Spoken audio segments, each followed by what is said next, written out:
بسم اللہ الرحمن الرحیم۔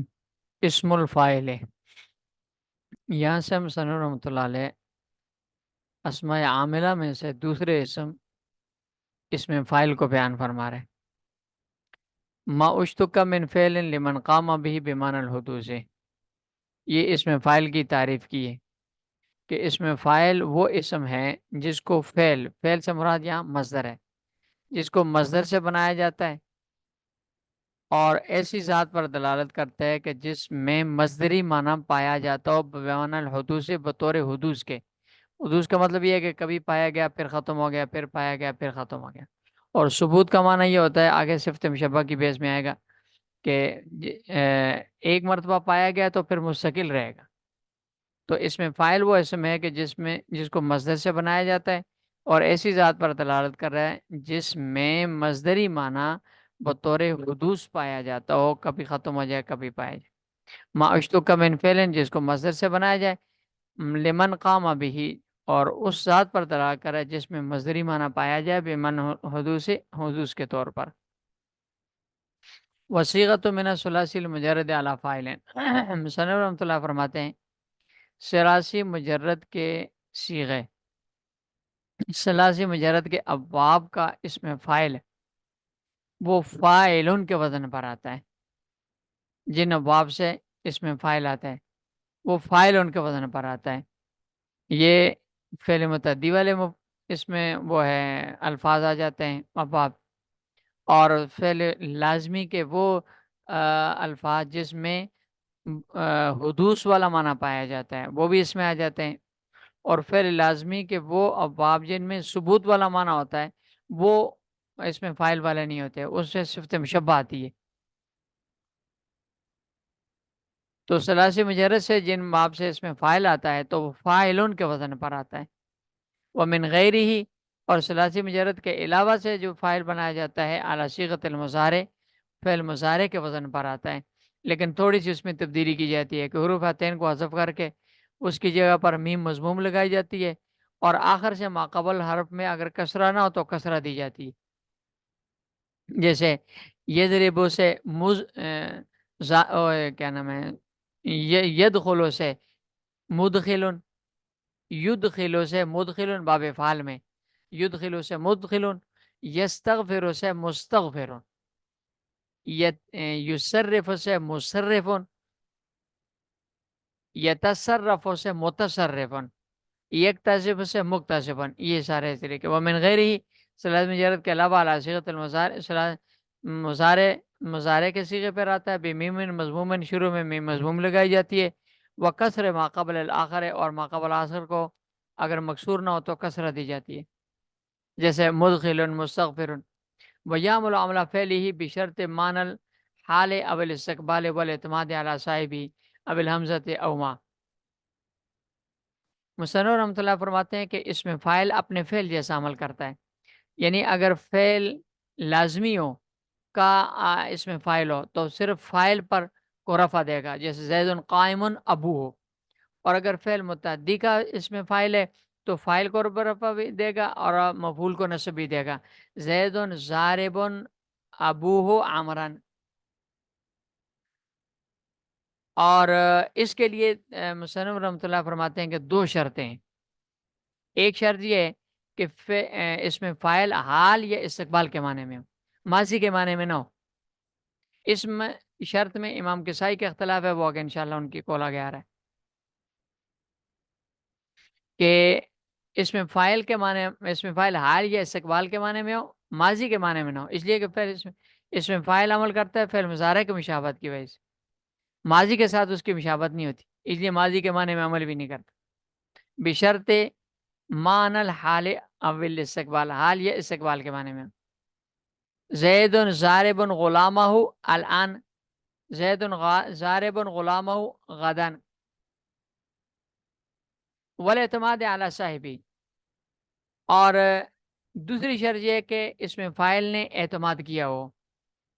اعتماد کس پر کیوں؟ یعنی اس میں فاعل سے پہلے کوئی چیزیں ہوں جن پر اس میں فاعل نے اعتماد کیا ہو۔ نمبر ایک، مبتدا صاحب، صاحب سے مراد مبتدا ہے، ذوالحال ہے موصوف ہے. ہاں. یا حمزہ اس سے پہلے ہو. اب الحمزہ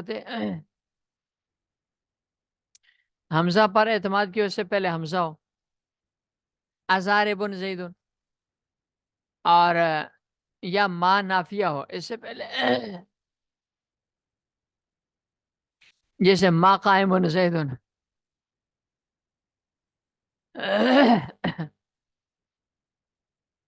مبتدا کی مثال دیکھیں، یہ لکھیے زید قائم ابو. اور ذوالحال کی مثال جیسے زید جانی رجل قائم ابو، جاءنی القائم ابو، جاءنی زید راکبن ابو، راکبن غلام ہوں. یہ ساری مثالیں. اقائم زید یا ما قائم زید.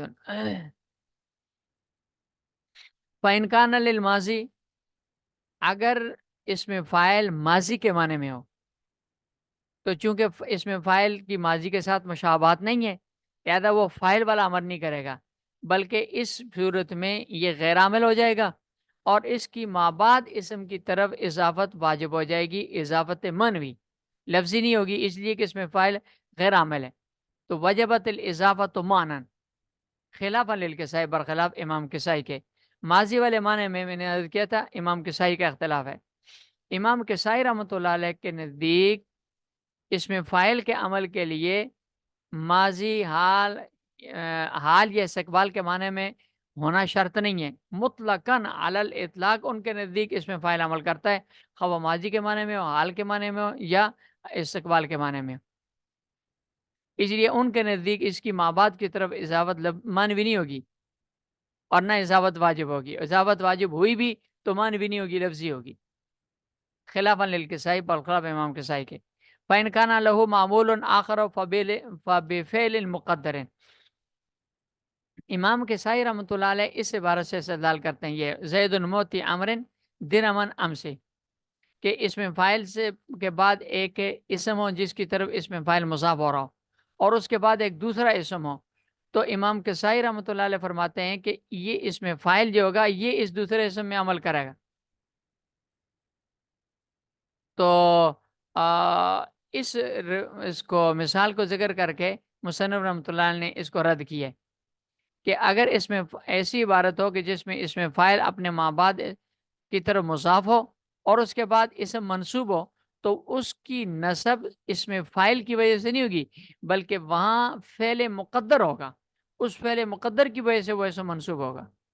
فَإِنْ كَانَ لَهُ مَعْمُولٌ آخر، اگر اس کا کوئی دوسرا بھی معمول ہو تو وہ فعل مقدر کا معمول ہوگا، اس میں فاعل کا معمول نہیں ہوگا. لہذا زید معطی عمر درہمن ام سے، زید کا گزشتہ کل عمر کو درم دینے والا تھا، درم دینے والا ہے گزشتہ کل. اس میں درہمن کی نسب موتی کی وجہ سے نہیں ہے، بلکہ زید موتی عمرن، زید عمر کو دینے والا ہے. اس پہ بات مکمل ہوئی. آگے آتا درمن ام سے، یہ الگ فعل ہے، اس کی وجہ سے درمن منصوب ہے.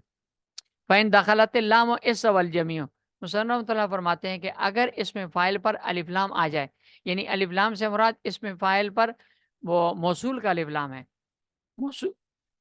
تعریف والا الف لام مراد نہیں ہے اسے، تو پھر اس میں تمام زمانے برابر ہو جاتے ہیں. ماضی، حال وغیرہ کی کسی کی کوئی شرط نہیں ہوتی، تمام زمانوں میں یہ عمل کرتا ہے. اس لیے کہ اس صورت میں الف لام موصول کا ہوگا، اس میں فاعل جو ہوگا وہ صلہ بن جائے گا. الضارب زیدن، زیدن، الضارب زیدن. تو اس صورت میں اس میں فاعل الذی ضربہ کے معنی میں ہوگا یا الذی یضرب کے معنی میں ہوگا. لہذا چونکہ یہ موصول صلہ بن جاتا ہے اور اس کے لیے زمانوں کی شرط نہیں ہوتی، لہذا سارے زمانے اس کے لیے برابر ہو جائیں گے. اس سوال جمیع سارے زمانے برابر ہو جائیں گے. وما بُزِئَ مِنْهُ لِلْمُبَالَغَةِ، مصنف رحمۃ اللہ فرماتے ہیں کہ اس میں فاعل کے وزن میں تھوڑی سی تبدیلی کر کے جو مبالغے کے اوزان بنائے جاتے ہیں، مبالغے کے وزن، جیسے ضرابن ہے، ضروبن ہے، ضرابن، یہ فعالن کا وزن بنایا جاتا ہے، جیسے ضرابن بہت زیادہ مارنے والا، سب کا ایک ہی معنی ہے. فعولن کا وزن جیسے ضروبن ہے. یا مفعالن کا وزن ہے مزرابن، یا فعیلن کا وزن ہے علیمن، یا فاعلن کا وزن ہے جیسے حاضرن، مثلہ، تو اس کا حکم بھی اسم فاعل کی طرح ہے. یعنی جو شرائط اسم فاعل کے لیے وہی ایک شرائط ان کے لیے حال یا استقبال کے معنی میں وزن ہونا. والمثنى والمجموع مثلہ، اسی طرح مصنف تعالیٰ فرماتے ہیں کہ اس میں فاعل کے تثنیہ یہ جمع کے صیغے ہوں، جیسے زاربن کے بعد زاربان ہے، زاربون ہے وغیرہ، تو ان کے لیے بھی وہی تمام شرائط ہیں جو مفرد کے صیغے کے لیے. والمثنى والمجموع تثنیہ اور جمع مثلہ مفرد کے صیغے کی طرح. ويجوز حذف نون مع العمل والتعریف تخفیفا. مصنف رحمۃ اللہ علیہ فرماتے ہیں کہ اس میں فاعل جب تثنیہ جمع ہو تو وہ اپنے معمول کو نصب بھی دے گا، مع العمل، اب اس میں فاعل عمل بھی کرے گا، اپنے معمول کو نصب بھی دے گا، لیکن تثنیہ جمع کے اس نون کو تخفیفاً حذف کرنا بھی جائز ہے. جیسے کیا کہتے ہیں اس کو، سورج حج کی آیت ہے والمقیمی الصلاۃ، والمقیمین تھا، والمقیمی الصلاۃ، الصلاۃ، اس میں دو قرأتیں ہیں، صلاتے بھی ہے صلاتا بھی ہے، لیکن یہ واجب نہیں ہے نون کو حذف کرنا، جائز بھی ہے، صرف جائز ہے.